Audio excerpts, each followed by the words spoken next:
Assalamualaikum warahmatullahi wabarakatuh. Baik, kami dari kelompok 7 ingin mempresentasikan materi kami yang berjudul Sejarah, Fungsi, dan Kedudukan Bahasa Indonesia. Baik, kami dari kelompok 7 beranggotakan 4 orang, yakni Zaid Abdurrahman, Ibrar Sidik, Azam Syahputra, dan Dede Gunawan. Baik, langsung saja kepada pembahasan yang akan dibawakan oleh saudara Dede Gunawan. Bahasa Indonesia adalah bahasa resmi Negara Kesatuan Republik Indonesia dan bahasa Persatuan Bangsa Indonesia. Dari sudut pandang linguistik, bahasa Indonesia adalah sebuah variasi dari bahasa Melayu. Dalam hal ini, dasar yang dipakai adalah bahasa Melayu Riau, tetapi telah mengalami perkembangan akibat penggunaan sebagai bahasa kerja dan proses pembakuan pada awal abad ke-20 sampai saat ini. Bahasa Indonesia merupakan bahasa yang hidup dan terus berkembang dengan penggayaan kuasa-kuasa baru, baik melalui penciptaan maupun melalui penyerapan dari bahasa daerah dan bahasa asing. Pada zaman Kerajaan Sriwijaya, yaitunya pada abad ke-7 Masehi, bahasa Melayu dipakai sebagai bahasa kenegaraan. Hal itu dapat diketahui dari 4 prasasti berusia berdekatan yang ditemukan di Sumatera bagian selatan peninggalan kerajaan tersebut.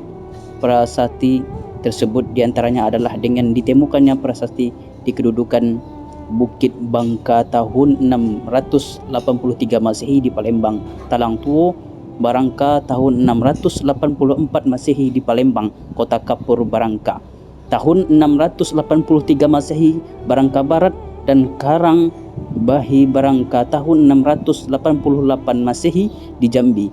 Prasasti ini bertuliskan huruf Pranagari berbahasakan Melayu kuno. Pada saat itu, bahasa Melayu yang digunakan bercampur kata-kata bahasa sastra. Sebagai penguasa perdagangan di Kepulauan Nusantara, para pedagangannya membuat orang-orang yang berniaga terpaksa menggunakan bahasa Melayu walaupun dengan cara kurang sempurna. Hal itu melahirkan berbagai variasi lokal dan temporal pada masa bahasa Melayu yang secara umum dinamakan bahasa Melayu Pasar oleh para peneliti penemuan prasasti berbahasa Melayu kuno di Jawa Tengah.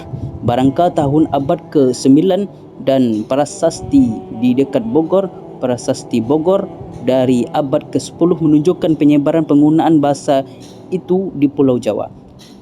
Penemuan keping tembaga Laguna di dekat Manila, Pulau Luzon, Barangka tahun 900 Masehi juga menunjukkan keterkaitannya dengan wilayah tersebut dengan Sriwijaya. Pada abad ke-15 berkembang bentuk yang dianggap sebagai bentuk resmi bahasa Melayu kerana dipakai oleh Kesultanan Malaka yang kelak disebut sebagai bahasa Melayu Tinggi. Penggunaannya terbatas di kalangan keluarga kerajaan di sekitar Sumatera Jawa dan Semenanjung Malaya. Kemudian Melaka merupakan tempat bertemunya para nelayan dari berbagai negara dan mereka membuat sebuah kota serta mengembangkan bahasa mereka sendiri dengan mengambil kata-kata yang terbaik dari bahasa di sekitar daerah tersebut. Kota Melaka yang posisinya sangat menguntungkan strategis menjadi badar utama di kawasan Asia Tenggara. Bahasa Melayu menjadikan bahasa yang paling sopan dan paling tepat di kawasan Timur Jawa. Ejaan resmi bahasa Melayu pertama kali disusun oleh Ceha Afan Huijisen yang dibantu oleh Muhammad Taib, Sultan Ibrahim, dan Nawawi Sultan Muammar yang dimuat dalam kitab logat Melayu pada tahun 1800. Proses pengesahan bahasa Indonesia sebagai bahasa persatuan pada zaman penjajahan Belanda pada awal abad ke-20, pemerintahan kolonial Hindia Belanda melihat pegawai pribumi memiliki kemampuan memahami bahasa Belanda yang sangat rendah. Hal itu yang menyebabkan pemerintah kolonial Belanda ingin menggunakan bahasa Melayu untuk mempermudah komunikasi, yakni dengan patokan bahasa Melayu tinggi yang sudah mempunyai kitab-kitab rujukan. Pada 28 Oktober 1928, Muhammad Yamin mengusulkan bahasa Melayu sebagai bahasa nasional dalam pidatonya. Pada Kongres Nasional kedua, bahasa Indonesia secara resmi diakui sebagai bahasa persatuan bangsa pada saat Sumpah Pemuda. Muhammad Yamin berkata, jika mengacu pada masa depan bangsa, bahasa-bahasa yang ada di Indonesia dan kesusastraannya hanya ada dua bahasa yang bisa diharapkan menjadi bahasa persatuan, yaitu bahasa Jawa dan bahasa Melayu. Namun, dari dua bahasa itu, bahasa Melayulah yang lambat laun akan menjadi bahasa pergaulan atau bahasa persatuan tahun 1933. Berdiri sebuah angkatan sastrawan muda yang menamakan dirinya sebagai Pujangga Baru yang dipimpin oleh Sultan Takdir Ali Sabana. 3 tahun kemudian, Sultan Takdir Ali Sabana menyusun kata bahasa baru bahasa Indonesia pada tanggal 25 sampai 28 Juni 1938 dilangsungkan Kongres Bahasa Indonesia di Solo. Kongres tersebut menghasilkan bahwa usaha pembinaan dan pengembang bahasa Indonesia telah dilakukan secara sadar oleh cendekiawan dan budayawan Indonesia saat itu. Pada 18 Agustus 1945, sehari setelah kemerdekaan Indonesia, didatangilah Undang-Undang Dasar 1945 pada bab pasal 36 ditetapkan secara sah bahwa bahasa Indonesia adalah bahasa negara. Perkembangan ejaan bahasa Indonesia sampai saat ini, ejaan merupakan keseluruhan aturan atau tata cara untuk menulis suatu bahasa, baik yang menyangkut lambang bunyi, penulisan kata, penulisan kalimat maupun penggunaan tanda baca. Ejaan bahasa Indonesia mengalami beberapa kali perubahan yang terjadi. Perubahan yang terjadi mempunyai tujuan untuk menyempurnakan setelah diresmikan bahasa Melayu oleh Van Ohuijsen yang kemudian berkembang menjadi bahasa Indonesia hingga ditetapkan sebagai bahasa persatuan. Muncul ejaan baru yakni sebagai berikut. Yang pertama, A. Ejaan Republik. Ejaan Republik merupakan hasil penyederhanaan ejaan Van Ohuijsen. Ejaan Republik mulai berlaku pada tahun 1947, yaitu 19 Maret. Pada waktu itu, yang menjabat Menteri Pendidikan, Pengajaran dan Kebudayaan Republik Indonesia adalah M.R. Suwandi. Maka ejaan tersebut dikenal pula atau dinamakan juga ejaan Suwandi.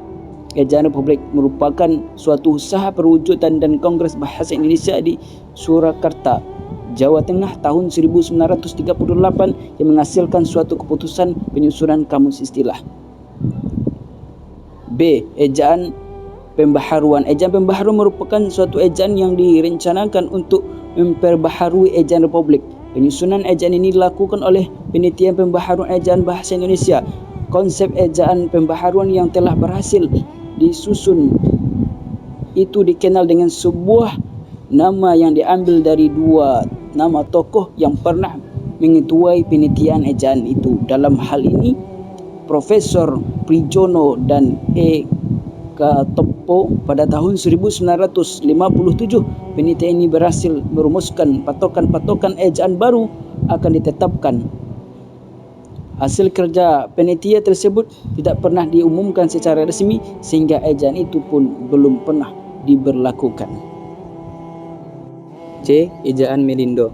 Ejaan Melindo atau Melayu Indonesia merupakan hasil perumusan ejaan Melayu dan Indonesia pada tahun 1959. Perumusan ejaan Melindo ini diawali dengan diselenggarakannya Kongres Bahasa Indonesia yang kedua pada tahun 1945 di Medan, Sumatera Utara.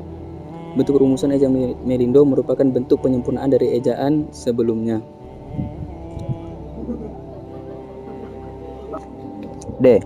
Ejaan yang disempurnakan pada waktu pidato kenegaraan untuk memperingati Hari Ulang Tahun Kemerdekaan Republik Indonesia 17 Agustus 1972 diresmikanlah pemekaan ejaan baru untuk bahasa Indonesia oleh Presiden Republik Indonesia dengan keputusan Presiden nomor 57 tahun 1972. Ejaan tersebut dikenal dengan nama Ejaan Bahasa Indonesia yang disempurnakan atau bisa disebut EYD. Ejaan itu merupakan hasil yang dicapai oleh kerja panitia Ejaan Bahasa Indonesia yang telah dibentuk pada tahun 1966. Ejaan Bahasa Indonesia yang disempurnakan ini merupakan penyederhanaan serta penyempurnaan Ejaan Suwandi atau Ejaan Republik yang dipakai sejak Maret 1947. Pedoman Umum Ejaan Bahasa Indonesia atau bisa disebut dengan UEB. Zaman terus berubah, teknologi terus berkembang dan bahasa pun terus menyesuaikan perubahan. Masyarakat yang kritis terus mendesak Badan Pengembangan dan Pembinaan Bahasa untuk segera merevisi pedoman EYD sehingga muncul PUEB sebagai bentuk jawaban atas kritikan yang terima.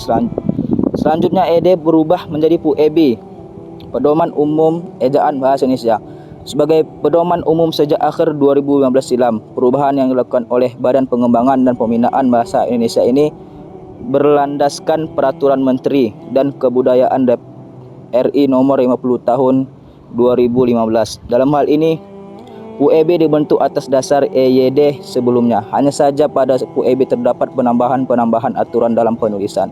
Perbedaan ejaan bahasa Indonesia dengan ejaan yang disempurnakan yang dapat terlihat dalam adalah sebagai berikut.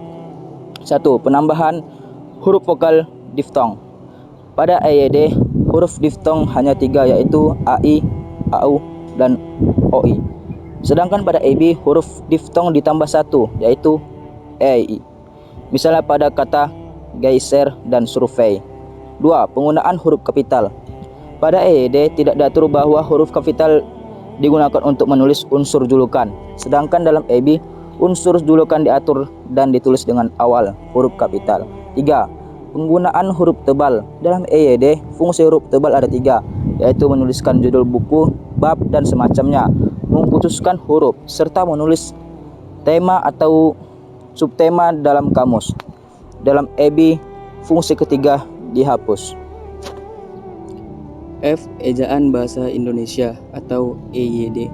Istilah nama ejaan yang disempurnakan atau EYD kembali digunakan oleh Kementerian Pendidikan, Kebudayaan, Riset, dan Teknologi atau Kemendikbudristek Republik Indonesia untuk menggantikan Pedoman Umum Ejaan Bahasa Indonesia edisi ke-6 yang diresmikan pada tahun 2015.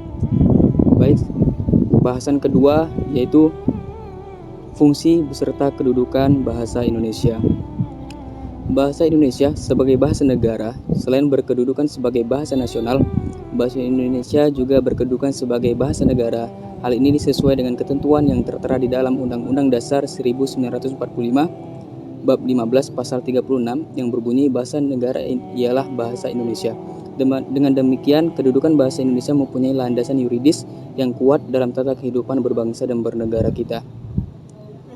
Di dalam kedudukannya sebagai bahasa negara, bahasa Indonesia berfungsi sebagai bahasa resmi kenegaraan, bahasa pengantar di dalam dunia pendidikan, dan alat penghubung pada tingkat nasional untuk kepentingan perencanaan dan pelaksanaan pembangunan nasional, serta kepentingan pemerintah dan alat pengembangan kebudayaan, ilmu pengetahuan, teknologi, dan juga sebagai bahasa resmi kenegaraan.